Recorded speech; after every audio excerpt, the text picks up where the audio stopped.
Terminator, Terminator 2, End of Days. That's it. 3 rentals all week long. Store's closing. What am I supposed to do?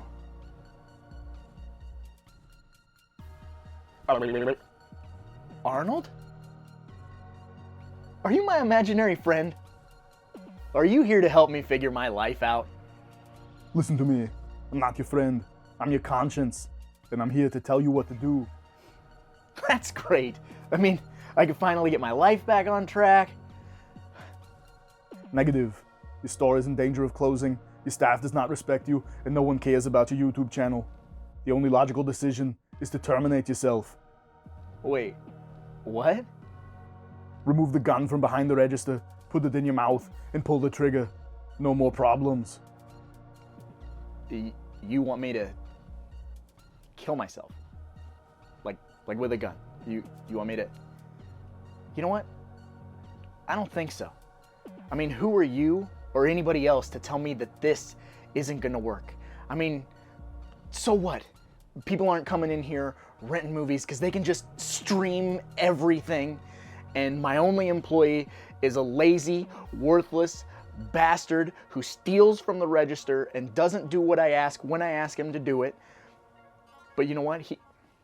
He's my best friend, and we knew what we were getting into when we decided to do this. So fuck you, Arnold. You bastard. Oh, hello, internet fans, and welcome to 3B Video. I'm your host, Rotten Roger DeMarco, and today we're going to be talking about Aaron Norris's 1992 film, Sidekicks. Yup. For those of you who don't know about this film, here is your plot synopsis. Jonathan Brandis plays a character named Barry Gabrewski, who is plagued with asthma and gets bullied every day, so he loses himself in the films that he watches, and he is obsessed with the action superstar, Chuck Norris. So he goes on all of these crazy adventures in his brain with Chuck Norris and decides to take up learning karate to defend himself from the said bullies. And he kind of gets goaded into entering this karate tournament to duel against his arch nemesis from the school. And he gets an unlikely team member. Boy, that is so super family friendly. All bullshit aside, guys, I love this fucking movie. But before we get into all of my reasons why, first, let's take a look at Ryan Rogers! Splatter facts. We have 0 dead bodies. We have 0 titties. But it's a PG movie. The first PG movie ever reviewed at 3B Video. We have gratuitous daydreaming, obligatory bullying, multiple martial arts training montages, crippling asthma, slapped for nothing, slapped for something, hot tea to the crotch, flaming brick breaking, rope climbing with an imaginary Chuck Norris, and one tough love gym teacher with a heart of gold. The methods of death include and are limited to nothing. This is a PG movie. Nobody dies. Knock it off. Okay, so now on to my overall thoughts of this film, guys. This movie is my childhood. I love this movie. This movie is sort of a version of Karate Kid for a new generation, where you have this kid who doesn't quite fit in, he's kind of weird, he's plagued with asthma, which is kind of funny in this movie that it's so crippling. They treat asthma in this film like it is this disease that he is just expected to die from. This movie is all about him overcoming his asthma, overcoming his fear of fitting in, stopping the bullies, getting the girl. It's all the great stuff that you would expect from a PG family film, but it's good enough for the whole family. So Chuck Norris shows his comedic timing in this film because he is constantly playing a parody of himself from the films that he starred in. It's very self-aware. It's very Last Action Hero. It's a movie that gets discounted and forgotten all the time, and that is a travesty because this is a very well-made, hilarious film. And this movie probably wouldn't be as good as it is if it wasn't for Jonathan Brandis. Rest in peace. Gone Too Soon, one of the best child actors to ever grace the screen. Very likable in this film. He's a handsome young kid who you root for. You know, he has zero bad qualities about him.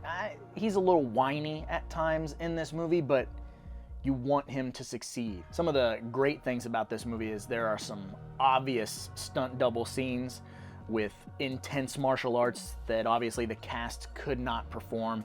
So if you look hard enough, you're like, nah, that is not Jonathan Brandis, or that is not Joe Piscopo. Speaking of Joe Piscopo and comedy, he chews the scenery so much as Kelly Stone in this movie, the leader of the rival dojo who has some sort of personal vendetta against Chuck Norris.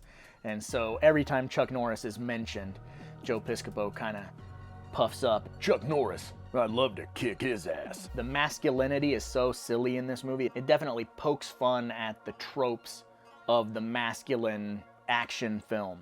The one thing that Evil and I tend to theorize about this film all the time is it's a very cute story. It's a very fun movie.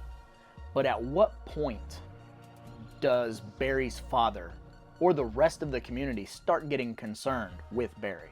Is he clinically insane? That's what I want to know. But at a certain point in this movie, he's in gym class and he has to climb a rope, and he looks to his side and Chuck Norris is by his side, telling him how to climb this rope, which is a great scene.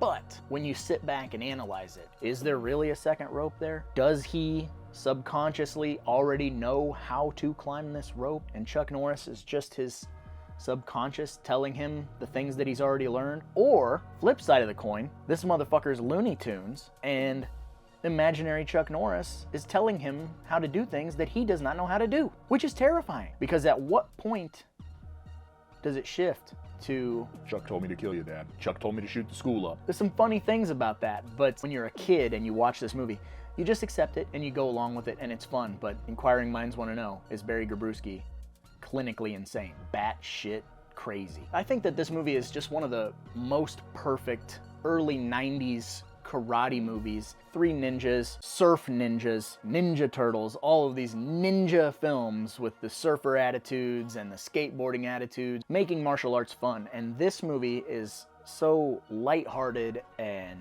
sweet, but it has a very positive message. It has a message that says your illness does not define you and you can overcome. And these people that are trash human beings at school that treat you like garbage, they won't matter eventually. And I love that about this movie, which is why I think this movie hit at a perfect time for me growing up, where kids started to drift apart and you weren't just friends with everybody anymore. It has a very special place in my heart, and I think that it's an important movie, and I wish to God someone would put this out on DVD or Blu-ray or something. It's a difficult movie to track down, but it is definitely worth your time. So in my personal opinion, this movie is 100% popcorn as fuck. Imaginary Chuck Norris takes you on adventures and then joins your karate team so you can beat up the school bully. And Richard Mall from House is the gym teacher. And Joe Piscopo is the bad guy. I mean, come on now. This movie's great. In the grand scheme of things, you know, this movie didn't even get a DVD release or a Blu-ray release, and it's just been pushed aside and forgotten and left to just stay on the VHS format. And that's a sad thing, because that means that the people out there in the real world have forgotten all about how great this movie is. But in here, in 3B video, this B movie is the movie. And I suppose I should probably get going, because after all, there's a lot of movies out there. Somebody's got to watch them, so why not me, right? Fuck Arnold Schwarzenegger.